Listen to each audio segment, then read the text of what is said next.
सिद्धम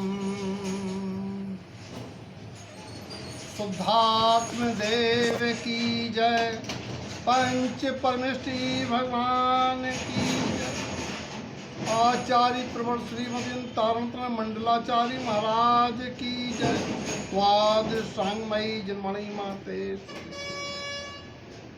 पर्वाधिराज पर्युषण पर्व के छठवें पायदान पर आ गए हम आराधना करते हुए।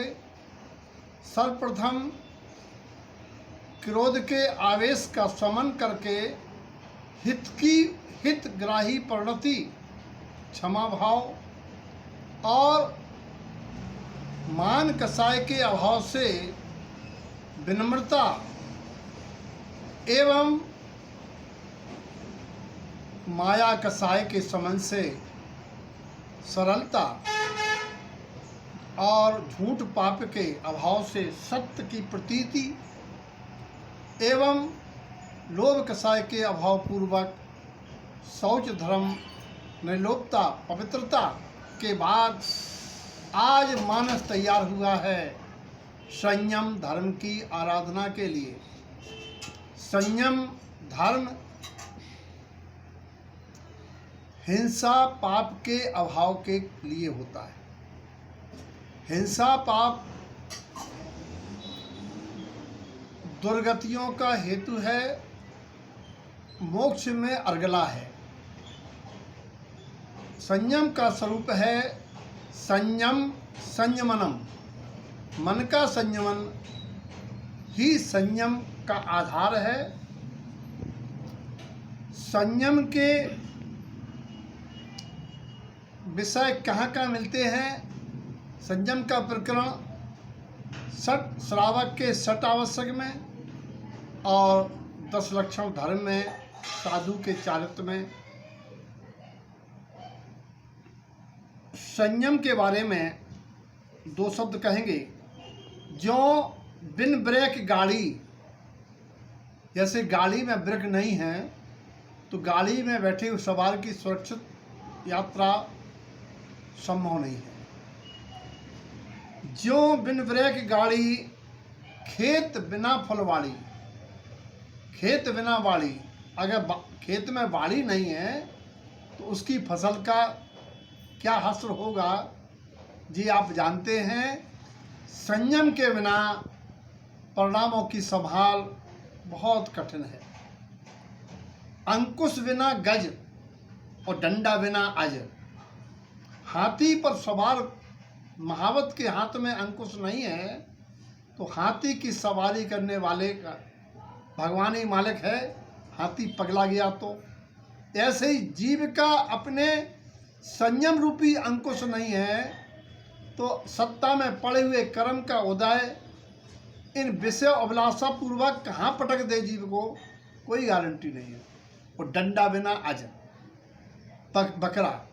एक कहानी के माध्यम से एक बार एक राजा ने ये तय किया कि जो मेरे बकरे को खिला पिला के तृप्त कर देगा हम उसे आधा राज देंगे। लोग आए, बकरा ले गए, अनाज पत्ती रोटी नाना प्रकार की वस्तुएं खिलाईं और जब वो उसने खाना छोड़ दिया, लोगों को तृप्त हो गया, लोग लेके आए, बोले महाराज आपका बकरा हमने तृप्त कर दिया। सोची समझी साजिश परीक्षा के क्रम में मंत्री एवं आदि दरबारियों ने उसको पुनः रोटी पत्ती अनाज चना डाले, बकरा फिर लपक गया। राजा ने कहा झूठ बोलते हो, मेरा बकरा तृप्त नहीं हुआ, अतृप्त है, भूखा है ना। कई लोग आए और सबके साथ यही घटित हुआ। एक चतुर व्यक्ति आया, बोले राजन आप कहें तो मैं भी प्रयास कर लूं। बोले क्या प्रयास करते हो, इस बकरे को बस में कर पाना बहुत कठिन है, इतने लोग हार गए। बोले मौका दीजिए। बकरा लेके गया, उसने बकरे को अनाज डाला, चना डाला। बकरा जैसे ही अनाज को लपका, झपटा, उस व्यक्ति ने एक मुंह में छड़ी मारी, रोटी डाली, फिर लपका, फिर दूसरी छड़ी मारी। इस प्रकार से 100 बार बकरे के मुंह में छड़ी मारी और एक बार भी बकरे को उस पदार्थ का सेवन नहीं करने दिया। 101 नंबर 101वीं बार जब उसने फिर कुछ डाला, बकरे ने मुंह फेर लिया। इसके बाद जब 102वीं बार डाला, फिर मुंह फेर लिया। वो संतुष्ट हो गया। तो बकरे को समझ में आ गई कि हम फिर लपकेंगे, मुंह में फिर छड़ी लगेगी। आया, बोले महाराज मैंने आपके बकरे को तृप्त कर दिया। उसी प्लानिंग के तहत फिर परीक्षा के लिए दरबारियों ने अनाज डाल दिया, दाना डाल दिया। बकरे ने बाईं तरफ मुंह मोड़ लिया, रोटी का टुकड़ा डाला, बिस्किट डाला, दाईं तरफ मुंह मोड़ लिया। राजा साहब बोले वाह, आप पहले व्यक्ति हैं जो आपने मेरे बकरे को तृप्त कर दिया। ये बताओ कैसे किया? बोले महाराज खिलाया पिलाया है तब तो तृप्त हुआ है, भूखा होता तो खाता नहीं। बोले मैं सब समझता हूँ, आप तो रहस्य बताओ। उसने सारी बात बता दी। अभिप्राय कहने का ये है कि जब तक ज्ञान विवेक की छड़ी मन जनित विषय अभिलाषा पर नहीं पड़ेगी कि इन भावों का, इन विकारों का, इस प्रकार के पदार्थों के सेवन का, इस प्रकार के जीवों की विराधना का क्या फल होगा। अगर ऐसा विवेक जागृत नहीं हुआ तो अनादिकाल का ये विषय के अभिलाषा रूप असंयम कंट्रोल होने वाला नहीं है। संयम के भेद, संयम के 2 भेद हैं, कई अपेक्षाओं से हैं, भाव संयम, द्रव्य संयम। वहीं उसी को हम निश्चय व्यवहार संयम भी कहते हैं। व्यवहार संयम के भी 2 भेद हैं, इंद्रिय संयम, प्राणी संयम। इंद्रिय संयम का मतलब है 5 इंद्रियां और मन को नियंत्रण करना, और प्राणी संयम का मतलब है 6 काय के, 5 स्थावर और त्रिश, 6 काय के प्राणियों की रक्षा करना, विराधना नहीं करना। और निश्चय संयम है निज शुद्धात्मा की सूरत रखना, ये निश्चय संयम है। और भी यहाँ व्यवहार के नाम पर साधना के क्रम में जहाँ से संयम शुरू होता है, देश संयम, अनुवृत्ति और सकल संयम, महावृत्ति, साधि। यहाँ आचार्य श्री श्रीमद जिनतारण स्वामी जी महाराज ने धम्मान फूलना में संयम धारण करने का सूत्र दिया है। अनमोय अवल बली, निमित्त रूप से मुझ अज्ञानी निर्बल को बल देने वाले बीतराग वचन का आश्रय लेना, अर्थात जनवाणी के चिंतन मनन पूर्वक हिताहित का विचार, भेद विज्ञान की कला से निज पर का स्वरूप जानकर और अवल वाली निश्चय में मेरा आत्मा, इसका आलम्बन। इससे क्या होगा? आत्मरक्षा के भाव से अनादिकालीन चलने वाली विकारी प्रवृत्तियां, विषय और उनके निमित्त से होने वाले दुख, अनमोय अवल बली, विषय विनंद बिली, खिल जाए अंतर की कली, संयम का लाभ, कर्मों की मिट जाए खलबली, जिन वचनों को धार ले चेतन, अंत में होगी चला चली, कंचन काया माटी होगी, चर्चा होगी गली गली। काहे को आए थे और क्या कर गए, ये सारी चर्चा होंगी। प्राणी रहा हरदम आत्म का छली, अनादिकाल से जीव ने अपने को छल किया है संयम न धार के, और अंत में देह जली, हर मनुष्य की अंत में देह जलती ही है।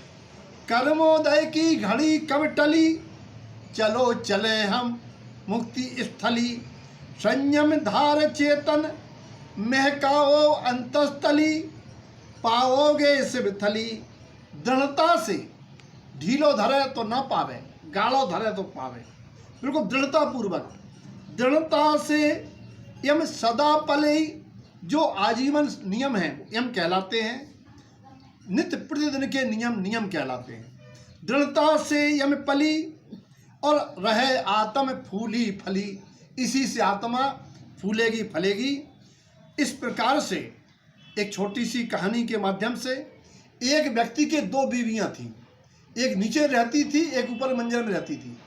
शाम के एक चोर घर में घुस गया, नीचे छिपके देख रहा है कि नीचे वाली पत्नी जो जमीन के भूतल पर रहती थी, नीचे के मंजिल में रहती थी, पैर पकड़ के कह रही है, रुको। और ऊपर की वाली पत्नी आई, बाल पकड़ के कह रही ऊपर चलो। उसकी बड़ी मुसीबत, एक पत्नी पैर खींच रही है, एक पत्नी उसका बाल पकड़ खींच रही है। चोर हंस पड़ा, पकड़ा गया। अदालत में बोला, क्यों भाई तुम क्यों गए थे? बोले चोरी करने। बोले क्यों पकड़े गए? बोले हमारे हंसी आ गई। बोले क्यों आ गई? बोले इनके साथ ऐसा ऐसा घट रहा था तो हमें देख के हंसी आ गई।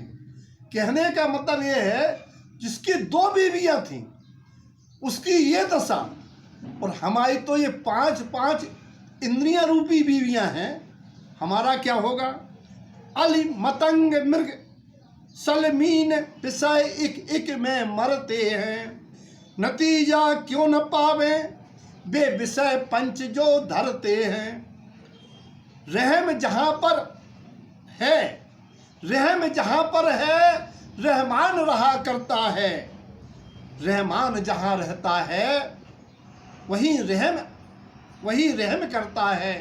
जिसको निज आत्म परमात्म की अनुभूति है और प्रत्येक चेतन में आत्मा परमात्मा का दिग्दर्शन करता है, आत्म अनुभव करता है, ऐसे वीतरागी ज्ञानी निर्गुण साधु ही संयम धारते हैं। दया करें, धर्म मन रखें, घर में रहें उदासी, अपना साधुक सबका जाने, ताह मिले अविनाशी। पानी पीना छान के, एक क्रिया का नाम लिया श्रावक की, इसके साथ जोड़ लेना रात्र भोजन का त्याग, मकार अष्टमूल गुण का पालन, मकार का त्याग आदि। पानी पीना छान के, कछु कष्ट ना होए, जीव दया हो जाएगी, पाप लगत ना कोई। डरते रहो ये जिंदगी, डरते रहो ये जिंदगी, बर्बाद ना चली जाए, सपने में भी किसी का अपकार ना हो जाए। और मेरा मौलिक चिंतन है दया। दया प्रकृति का सिद्धांत है, जो बोगे वो उगेगा।